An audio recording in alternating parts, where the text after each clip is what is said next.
YouTube may be taking over television, but that doesn't mean old TV can't fight back.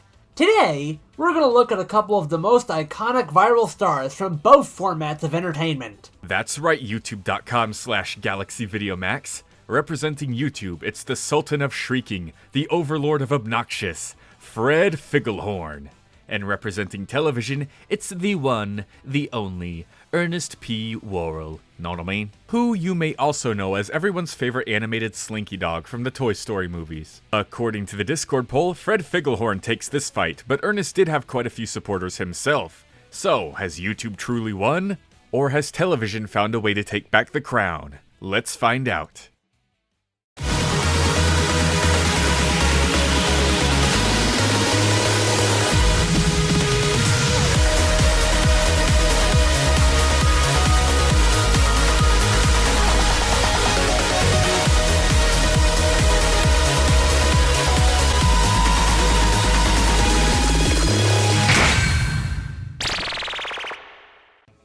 Kicking off the Arsenal category and coming from YouTube, Fred is actually one of the first to display one of the site's most iconic abilities, the jump cut. The ability to teleport to different points around the room or move so fast to those different points that the eye can't track.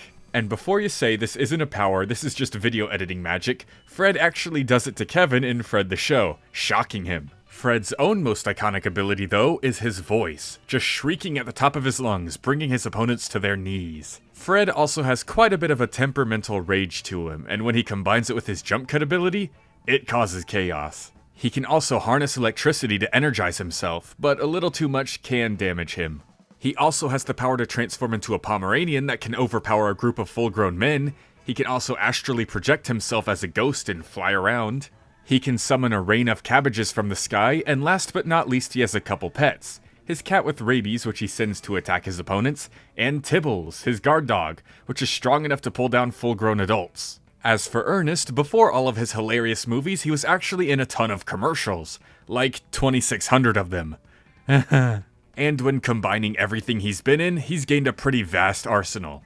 He has a massive toolkit, full of hammers, he has a chainsaw, super strong pliers that can snap metal chains like nothing, he has a gun, and of course there's his big pickup truck which he would later use in the movies to run over monstrous trolls. Ernest is also a master of disguise and a stupidly genius inventor. He once even built a nuclear-powered TV. Too bad it didn't explode in his face, that would have been a crazy feat. Ernest also cannot be harmed by electricity. He instead absorbs it and harnesses its power to become some kind of Electro-Man. He gains magnetic powers, it somehow lets him fly, and he can shoot bolts of electricity through his fingertips. Unlimited power, know what I mean?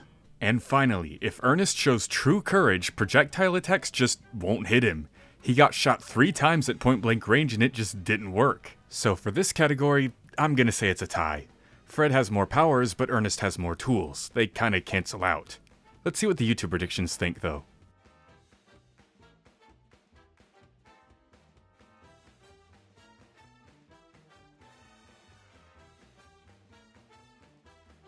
As we move on to the speed category, both fighters have 2 pretty impressive feats each, despite only being mere humans. Fred is somehow able to completely outrun a roller coaster, the fastest of which in the US can reach speeds of up to 128 miles per hour. Then, Fred's ghostly avatar that he can send out can fly from cloud level to ground level within 7 seconds. Considering some clouds can be as high as 60,000 feet or 11 miles, this means Fred's ghost can reach speeds of up to 7.3 times faster than sound, which is pretty consistent with his faster than the eye jump cut feats. But would you believe me if I said Ernest blew this out of the water?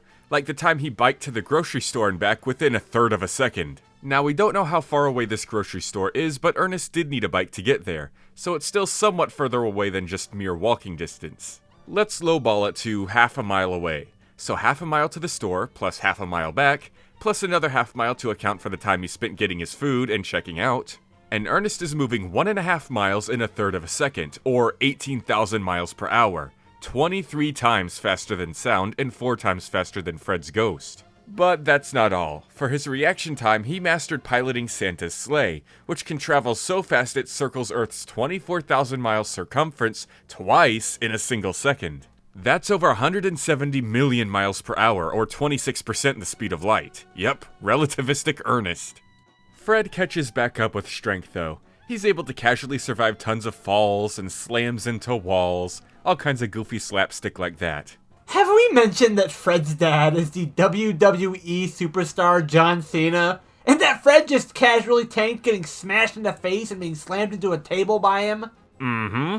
I mean, it makes sense. He exists in the iCarly universe too, and regular humans in iCarly can survive hits from Sam's buttersock, which can smash tables in two. But even those don't compare to the time where Fred just casually tanks his entire house exploding, leaving nothing behind but a crater. Now, we never see the inside of this crater, so we don't know how big or deep it is, but his house exploding like that should be at least building level at 2 tons of TNT. Now, Ernest is pretty similar, but just falls behind a little. He's also survived comedic falls and slams into walls and more slapstick just like Fred. And then there's the time he survives being in the epicenter of a bomb's explosion. Now, this explosion is very difficult to calculate because it happens in the middle of the sky where there's nothing around to compare its size to. But the bomb was designed to take everyone out in the bank and blow open the vault doors, so Nash could get his money. So it should be floating somewhere around the small building level category, a couple times below Fred. This fight's getting pretty heated.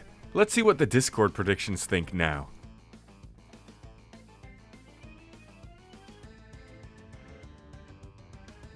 This final category goes heavily in Ernest's favor. He's far more skilled, intelligent, and experienced than Fred.